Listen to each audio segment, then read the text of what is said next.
G'day everyone, welcome back to another episode of the Australian Property Investment Podcast. I'm your host, Aaron Christie David, and yes, I run a mortgage broking business called Atelier Wealth, where we specialise in helping property investors start out and scale up their portfolios.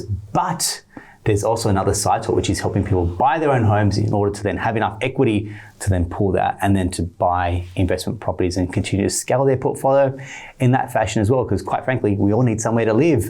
And so to be able to buy your home in the suburb that you want at the price that you want to pay quite often means engaging a buyer's agent. And buyer's agents have often, or in the past, been seen for someone that was a little bit maybe more affluent or at that top end of town. But I can tell you right here, right now, we have had plenty of first-time owners, upgraders that have engaged the service of a buyer's agents, and working with a buyer's agent has not only improved their chances of finding the dream home, but also taking some of that heat out of negotiation and finding out what, if it's a couple, what each couple or each person wants to buy. If it's a solo person, maybe accessing or dealing with real estate agents when you don't have that skill set as well. Someone that does have that skill set is Rebecca Jane Hall from Hallmarq Property. G'day, Beck, how you doing? Aaron, it's great to be here. Very, very well. Yeah, long-time friends, huge respect, admiration for what you've been doing with your business. 4 years young, but property is something that has been in your blood, in your veins for a long, long time. Because I know that you've got a history as a family in being in property. So what I want to do is hear a little bit about the Rebecca Jane Hall RJH story, learn about your journey, not only in property but professionally, and now what you're doing with your clients as well. So welcome. Thank you for having me. My pleasure. Okay, so Hallmarq Property was born out of a need to help the other aspect of buying a property, so the buyer itself. Yeah. We all hear about real estate agents going to sell your property and commercial agents, and you know, there was a need for, I guess, the buyer to be represented. Yeah. And on that occasion, Hallmarq was grown out of that. Opportunity, frustration. A lot. When I used to be we'll step back a bit, I used to be a selling agent for many moons. So I have worn all the hats you could probably have in property in such a way that I understood how a selling agent works and how, you know, to sell a property. Yeah. But as I was working consistently with the buyer management side of things, I then found the need that, hang on a minute, these guys are getting left behind. You know, there's only one property for one buyer. That's exactly right. But the other 20-something miss out. Miss out. And also they want to know why they missed out. Correct. So let's say, for instance, you had a property that went to auction. Obviously the reason why they missed out is, A, they couldn't afford it. But also, let's just draw on a point there as well. They're at an auction where they thought they had a chance of buying it. However, unfortunately, they just didn't have the pricing nailed down to know that it was going to actually present, you know, or go over budget for them. So they spent all this time going to auction upon auction upon auction. The emotional energy that's gone with it. Yeah. Yeah, and you get stuck doing that, and suddenly, like you said, you've got those 20 other buyers still waiting to buy, and they're not understanding why they haven't bought. Spot on. So for us, it was a need to fill that gap to help the buyer side. Yeah, spot on. And someone that can maybe navigate blind spots, which is, well, hang on, what you're saying is you want this property, but you're going to quickly outgrow that property, for example. The example I use is maybe someone buying a 3-bedder or a 2-bedder townhouse. You know they're going to outgrow it because they want to start a family, for example. And now the population, popularity of working from home, maybe you want something with a study, for example, that you can grow into, and quite often they don't see that because they're buying this immediate purchase. But I guess we've worked with enough people who go, but the pattern is going to be that you may outgrow that, or that property is too small. The aspect, you can't renovate, or you can't do this on that property as well. So so when we look at that, let's say we have a client who's a professional couple, they've moved into a 2-bedroom plus study. But our questions around that client are, you know, let's example, Aaron, you know, are you growing your family? Yes, we are. We're not expecting to have children for another 2 to 3 years. So the actual getting into the marketplace is a real crucial aspect of making sure our buyers are buying well in the marketplace and getting in. That's another equation. And also, once they've got in, like you said, going back to, you know, expanding and growing and outgrowing the apartment, what's the next step? So the natural curve for our clients, it's, you know, coming into 4 to 5 years of their purchase, we've just had a newborn. This 2-bedroom is somewhat not it's not working comfortable for us anymore. Yeah. It's not really working for us. And then they reach out to us, and we've had that relationship with them in the past. And then we're always just, having a Q&A with them over years, just so when they're ready to punch on through and buy the next property and upgrade, we're there to help them. Yeah, nice one. One of your sweet spot areas is the Northern Beaches. Sure is. Yeah, which has been one of the high performers in the country. During COVID as well. Everyone may be seeking that sea change, but still kind of very close to Sydney as well. We spoke just briefly before about such tight vacancy rates for renters and rentals as well, which means it becomes even more high demand. Take us through, what did you see through COVID and what was really driving that demand?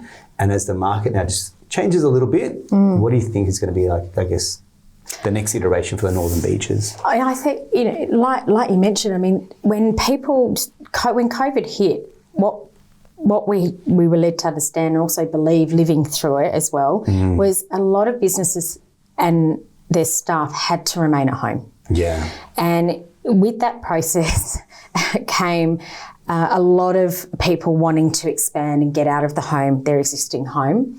They realised that being in that environment without the space that they needed to be able to run around with kids, etc., then gave them the tipping point to get out. Yeah. And I think they were all pulling their hair out from when they came on to us. We had people just going, "Oh, we can't stand it at the moment. We need something bigger. We're happy to move wherever, So we ended up being, pulled into this heightened frenzy. As you know, you would have gone through it as well within the finance side. Correct, yeah. And it was a need. It was a need to get out. We're climbing the walls. We want to get out and we want to move and we want a lifestyle change. Who knew how long this was going to last? So, and then, as interest rates were so low, the borrowing was so People's easy. Borrowing capacities was so high. Yes. Access to money was easy. Which then gave owners who were selling in those areas along the Northern Beaches opportunity to capitalise and move on and sell and buy in the same market. Yeah. And when they did, that's when a lot of buyers came to us and found it difficult to purchase because there were so many buyers in the marketplace and they just couldn't buy. Yeah. So, yeah. And from our perspective, potential clients and potential buyers were going, well, what's the premise of a buyer's agent? Because one, who's going to list the property off market? They're going to take it to market and try and get the best price they can. It's another fee when I'm trying to kind of watch every penny I've got to then go towards a deposit or the next price, for example. I was like, look, maybe I definitely know there's a relationship that happens between a buyer's agent and a real estate agent that I can't have as a one-off buyer. And the next one is those relationships open doors that wouldn't be open to myself as well. And maybe there's a strategy that's involved, whether it's pre-auction, whether it is auction, whether it's a go-to-market strategy as well. So take me through when you've had clients talk to you about that initial hesitation going, why would I engage a buyer's agent versus DIY? What's your thoughts? Well, this is, if I had $1 for every time someone says that, which is a great question. Yeah. Look, we get this asked a lot. Oh, why would we engage you, based on the fact that we're seeing everything online. Correct. We're seeing, database. Well, they think they're seeing everything online. We're seeing it. And I said, well, that's my point. You are actually seeing everything online, but is it meeting or ticking the boxes that your criteria and does it meet your brief? And invariably, they're in the same buyer pool as everyone else is looking online. When they come to a buyer's agent, we've got the relationships already in place. We know our customers so well that, and also our agents and agencies along where we're buying in. We know them so well that we have those relationships set up so we're able to get into a deeper aspect of the marketplace. One, just to put it plainly, when you've got an owner wanting to sell, there might be a number of reasons why they don't choose to sell on the same channels, realestate.com, Domain. They might not want, and this is quite common, and this is the thing, it's quite common that an owner doesn't want any of their neighbours to know they're moving. Spot on. People don't believe it, but I'm like, it is very true. Yeah. So another reason, one, they'll get a buyer's, the agent might have the listing, they'll do a quiet sale. Correct. We're moving into an area where one shoe doesn't always fit. So there's so many other avenues now, which is exciting because you can choose to sell your property however you like now, whatever platform you want to use. And what that does is there's a lot of buyers out there who don't understand that. So when we speak to the buyer at hand, we're having those conversations and they're saying that, Rebecca, but why should we use you? Yeah. So we have, a full, a strategy and a process that we have. We cast the net far and wide. We unturning every single stone, not just your realestate.com and domain. Yeah. And that comes from 20 years of databases, which has come from experience back in the selling realm of things. Yep. And also comes from the team that I've employed to work as a team together. They come from their, second tier databases. Yeah. And we're getting owner to us, coming straight to us saying, have you got a buyer for our property? We kind of don't want to use a real estate agent. We want it on the quiet. At that point, we'll pop into the house and see it, see if it meets any of our buyers' needs. I mean, we had an awesome example just recently. We had a client about 4 or 5 years ago, I think, where we crossed paths because they were in an area of expertise such as a surveyor. He was a surveyor. Right. So we met that way. Yeah. Wasn't selling his house. So we said, kept in touch. We sent him some business and vice versa. And it was a really great energy behind that. Yeah. That true relationships. True relationships, how they're built. We get a call from him about probably 4 months ago. Hey, thinking about selling our property. It's in an absolute great area, Lambie Heights. Yeah. And I said, thank you so much for calling us. Do you have a buyer? So what happened is they exercised their knowledge in being in the industry themselves and got a general idea of the range they wanted to sell in. And our buyer was in that range and we transacted straight away. Nice. Completely off the grid. Yeah. Okay. And also our clients... And if someone wanted to buy that, they would never have had access to it. No, that's right. They wouldn't have known that property is sold. And there are so many people looking to buy in Lambie Heights. There's so many people looking to buy in Balgowlah, Seaforth, right? And again, they're just going straight to the portals or the agents. Yeah, and correct. they're absolutely bypassing another arm that is, that's uncovering a lot of property. And the challenge is you have to stay on a real estate agent's radar. It's like, I'm here. Yeah. They're listing, they get all these inquiries. Hey, I'm still here. And it's like, how do you stand out in such a crowded sea of buyers? Yeah. I feel like buyers agents gives you that unfair Well, we advantage. elevate, we elevate and we move our clients into the box seat. We're just playing chess. How do we get this person from here to make sure that they're the buyer for this property? Yeah, nice. And there's a lot of, 20 to 30 questions that happen before, but that all happens with our team. It can happen within 1 hour. So our team is in the property, showing the client the property on the same day, getting the building and pest in on the same day. Yeah, nice. And then within that 24-hour frame, it's transacted, contract checked, signed, deposit paid. Beautiful. And by the end of that, I mean, you can imagine after someone who's been looking, even for 2 months with kids, it doesn't matter, 2 months, 1 year, 12 months. The novelty wears off very quickly. Let me just say, from an experience share, you think looking inside of people's houses and every Saturdays, grabbing a coffee, the novelty wears off pretty damn quickly. Screaming, the nappy changes in between. Frustrations between a couple can then start to show up, and it's like, ultimately what happens is you compromise.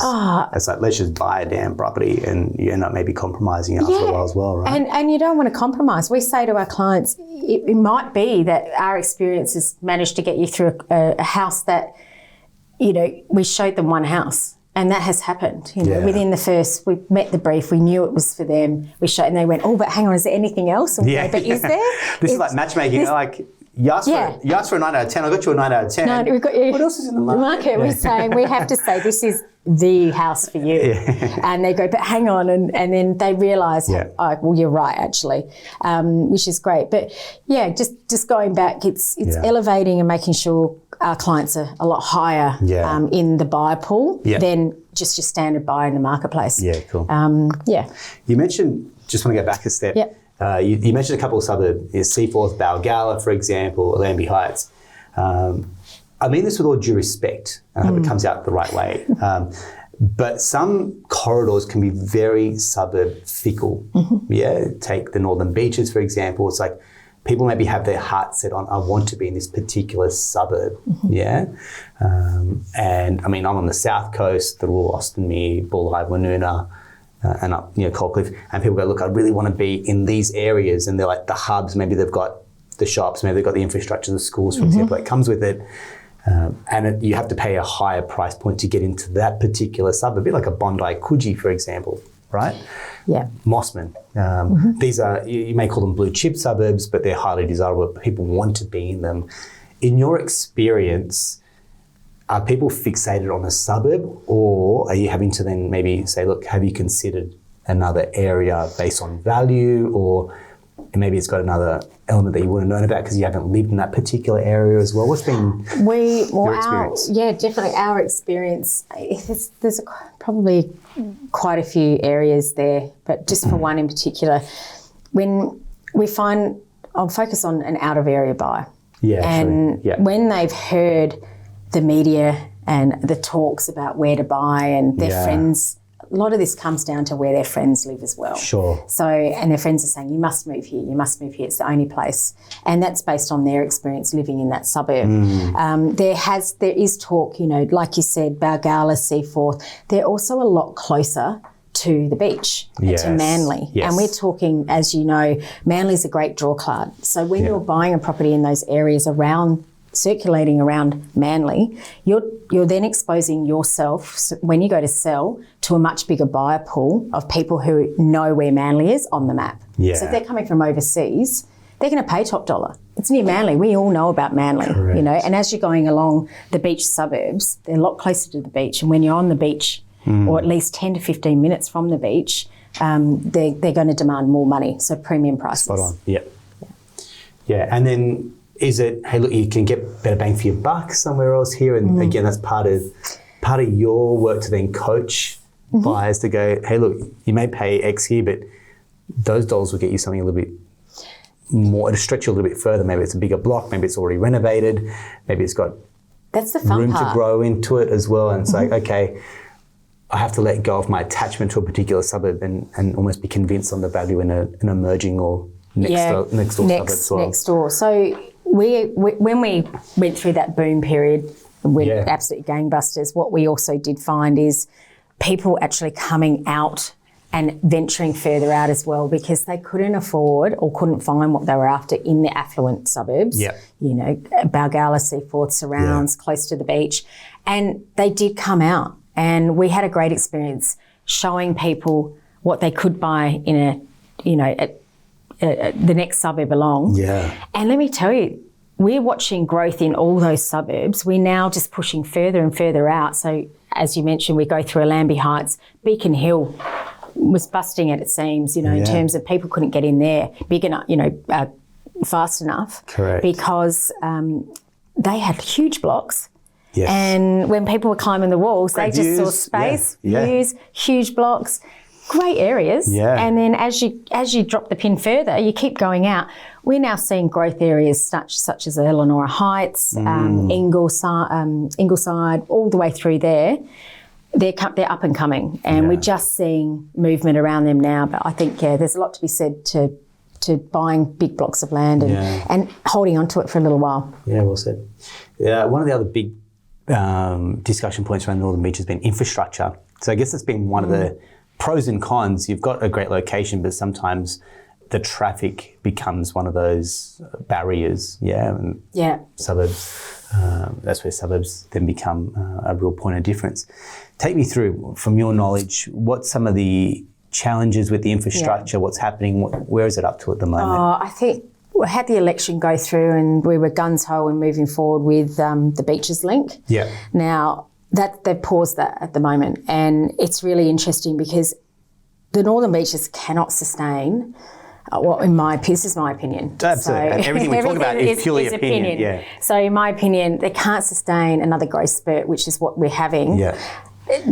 Purely serviced by buses. Correct. It's insane. Yeah. And if we think, I know I'm all about preserving the environment and things like that, and without a doubt, but we've got to make some allowances now to be able to sustain how many people are in these suburbs. And the government's putting in processes to do that at the moment. One in particular is the Beaches Link, which was supposed to start before all this happened. And And now that it hasn't, I mean, the traffic is still just as bad, but if not worse, now that people, started flying back over and buying up property and the rents are through the roof. Yeah. And so we're seeing that area in Balgowlah and surrounds as a positive. If it goes in, we've got to look at the positives. You're going to shave 15 to 20 minutes off your drive time to the western suburbs if that tunnel goes through, and to the Crow's Nest, which alleviates Military Road all the way through and down, which means the traffic's going to be a lot less. People aren't going to be as infuriated, in travelling in the mornings, and people can get from A to B a lot faster. Sure thing. Which is great. It also then makes your property price go up. Correct. Don't know how much it'll go up yet because we don't know what it's going to look like. Yeah. So there's a big grey area there at the moment, but I think there's positives and negatives for both sections. Yeah. Then one of the other positives is they've done the freeway up French's Forest and surrounds. Yeah. That cuts all your time to get to Chatswood. So people are moving further out now, up your Avalon Way, and they're driving to the city at 7 o'clock in the morning and still getting there on time by 8:30. Yeah. So we're finding a lot of people venturing further out as well, just to get away from, all the traffic and noise. But it's positive as well. It can be a negative and positive. Absolutely. Is there any plans to move? And again, purely opinion on what you know of, but what happens if the project hasn't started with the government and there's a chance they move the goalpost and change where it's going to go to? So how does a buyer stay abreast of some of these changes, for example? Is it a town plan or is it being plugged into buyer's agents? Because what you don't want to happen is buy and then realise that you've bought right next to, I don't know, a smokestack, for example, or right where they're going to do roadwork for the next couple of years. So, Aaron, it's very difficult to predict. We've had a couple of scenarios recently that was brought to our attention. We do as much as we can by sending links as possible to the clients. They have to have a look themselves as well. The problem with the reports that are online, they're thousands and thousands of pages. Right. We're talking things like this big. Yeah. And there might be one line in there or something in there that you're just not going to pick up. Secondly, when you have that information online, they change it. The council change it. Sure. So 1 minute you're saying, we've got Judith Street exit. They're moving that now, and that's in Seaforth. Yeah. They've moved it. And someone's gone and bought there now the traffic's going that way. There's nothing in the paperwork now, unfortunately, from the government and the councils to say that. Yeah. And that is, unfortunately, such I guess it's a risk that we're all going to take. It's a risk that we all take when we buy, which is we can't actually control what the government does. Local councils make decisions, for example, but they are. So, I mean, we've got French's Forest and surrounds in that local area there. They're putting in new traffic lights, right? They're putting in roundabouts and things like that. We have no knowledge of that because that's what the council have decided to do. And again, they changed those goalposts. Yeah. So we can only do as much as we can. To buy. If the buyer wants to buy it and they fall in love with the house and they love the backdrop, there's nothing we can do. Yeah. We say, look, we don't advise it. However, it's entirely up to you. The heart wants what the heart wants. We don't advise it. But you want in this area, you wanted walk to the shops, you wanted these areas. So it's entirely up to them what they decide. But like you can't say buy the red one, but we really like the blue. Yeah, yeah. So, we have to put them in. Look, we do as much as we possibly can to give them as much info. And once we do that, it's up entirely their decision whether or not they'd like to buy. So we don't push people into buying anything at all. Yeah, okay. It's, I guess the client is always right. But, you want to guide them, lead them to help make them good quality choices or decisions that they've got confidence to make as well. When you look at the northern beaches, what are some areas that you think, I'm not asking for hotspots or anything like that, but what do you see as hey, look, there's maybe some gentrification, some modernisation in some of these suburbs as well, or they're up and coming. What are you seeing on the ground at the moment? Mona Vale at the moment for me is a big tick, great growth area. I think that's a fantastic suburb. Yeah. It just seems to be on the map. You've got the new surf club that was built. It's very modern and it blends into the the landscape of the beach. It's a great draw card for a lot of tourists and people as they come along. Yeah. So there's good infrastructure going in there. And I think DY and Brookvale always get a bit of a bad rap. Okay. All I know is that the council are moving forward and making way for a lot of integrated businesses, like residential and businesses. Right. So combining, your warehouse style operation with your living at the back. Yeah. And they're really starting to move. It's quite dynamic, actually, move with the times with that. Nice. So I think when people are looking at buying, you've got to go where the transport is, for sure, one. And also, you can't go wrong close to the beach. Absolutely. Okay, if you can afford it. If you can afford it, you can't go wrong close to the beach. Especially investors. I mean, you want something that's going to be attractive for someone who ordinarily is going to rent the whole of their lives. Yeah. And their lifestyle means I'm going to rent. I can't afford to buy. So Correct. Do you know what? I'm going to buy somewhere. I'm going to rent where I want to live. Yeah. Yeah. Spot on. Yeah. I really appreciate it. And just before we finish, and I hope you don't mind, we're talking about your own personal, your own personal side of what you're doing. You mentioned, look, you've done some flipping work. In a shifting market, for example, how is it important to get the timing right when you're, say, flipping a property as well? Absolutely, without a doubt. So I recently purchased a property. I've done a couple of little flips along the way, but I recently purchased a property which I thought ordinarily I'd get straight in and get the kitchen done, and this is a property that needs to be renovated. Yeah. I thought, I've done this plenty of times before, but then I watched the market and it shifted quite rapidly. Yeah. So straight away I had to go into recon. What am I doing now? Am I going to rent it or get this done? So instead of the renovation, I decided to rent it, and it's currently rented at the moment. Yeah. But you definitely need to know when to put your property on as an investor. Yeah. That's for sure. As a home buyer, as a seller and a buyer, I really think the goalpost should not change. I mean, if you need to upgrade in the market you're in, then upgrade. Okay, you can't be dictated by the media and this and that. As long as your finances and you talk to someone like yourself regarding, the accounts and the broker side of things in terms of the nitty gritty of how much you can borrow, and that they're not left out to dry. Yes. You really should be buying in when you're ready. Yeah. And I can't stipulate it enough. It'd be all great if we all could buy under the radar, low, high. Life gets in the way. You're growing, your family might be growing, and you really can't, you can't be guided by media. You have to just go by your gut feel and, hey, this is, I need to buy, I need to sell.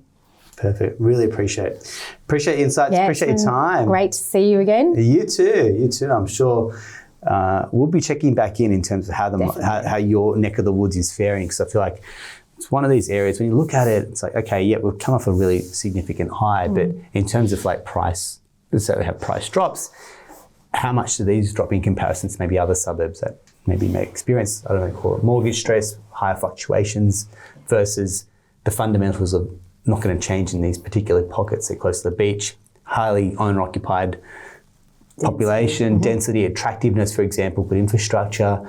You can't change those dynamics. No, we definitely need to come back and revisit this, because we've got data that is about 2 to 3 months behind being going in, because everyone's so far behind. And I think once that all gets tallied up and put in, we'll be able to see a complete shift. And the conversation around the issues with the mortgage rates will probably be going through that next year. Yeah, spot on.